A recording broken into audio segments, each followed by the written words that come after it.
With low scores at public schools and high costs at the private ones, some parents choose to educate their kids on their own. We have Martin Forte with the Excellence in Education Homeschool Program in studio with us to discuss homeschooling. Thanks for being here with us this evening, Martin. It's my pleasure. Tell us a little bit about why parents homeschool their kids. Well, traditionally, there have been two major reasons. One was quality of education, and then for religious reasons. People with faith-based worldviews wanted to kind of keep that intact and did not trust the public sector to do that. Now we're seeing a transition from those two primary reasons to safety reasons. A lot of parents feel that it's not a safe environment for the kids physically. Why did you choose to homeschool your kids? We chose to homeschool because we felt we could do a better job raising our children and teaching our children. We homeschooled two children, and they're both adults now. They're both college graduates, happily married, doing quite well. Tell us a little bit about the program that you use.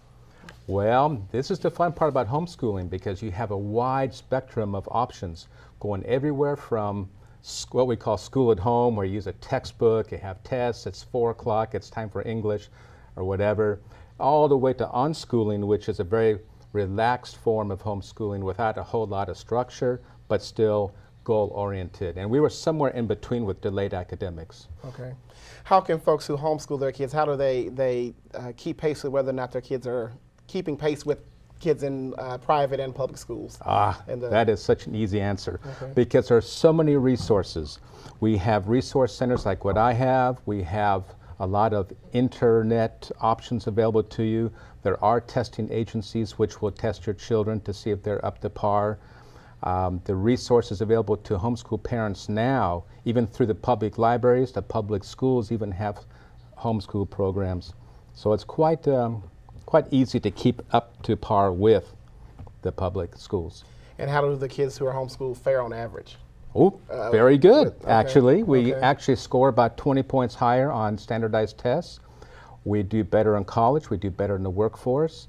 And one of the reasons that we do better is because most of our students have learned how to teach themselves. And that makes it kind of an advantage when you get to college. In fact, a lot of colleges now are actually soliciting homeschool students because we do better.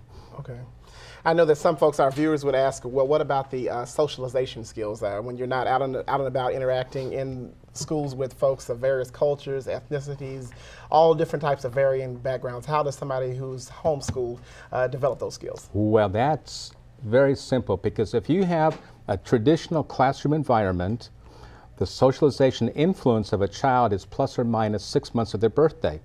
A first grader hangs with a first grader, a fifth grader, fifth grader. A properly homeschooled child, they have exposure to everything from little babies to grandparents. And because we're not confined to that age limit, we actually have a better socialization component going for us and a much higher assimilation rate to various different types of cultures, age groups, educational levels.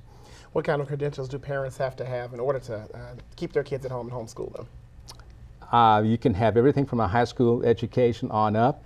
Actually, statistics show that the high school educated parent is just as effective as a PhD parent. And legally speaking, you just have to be able to teach. So what do you think about those folks who might have a lesser academic record, even parents maybe who are just high school versus the PhD, or didn't necessarily do well in school on their own and they're homeschooling their kids? What are your thoughts? Our experience, so I have an independent study program where I have literally hundreds of students, and there is no difference because the parent who cares and loves for that child will find the resources to properly educate that child.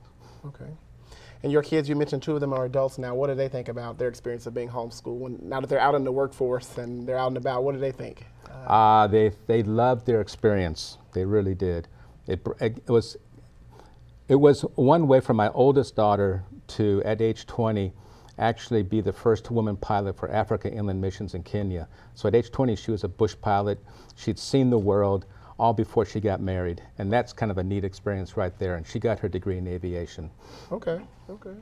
What advice would you give parents who might be entertaining the idea of homeschooling their kids right now? Oh, I would definitely consult with a state advocacy group like the California Homeschool Network. You can talk to various homeschool parents who have successfully done it. The internet is just full of information and ways to help parents homeschool successfully their children. Okay. Well, we thank you for being here with us, and we thank you for sharing your observations and your experience. Well, it's my pleasure. Thank you very much. Thank you.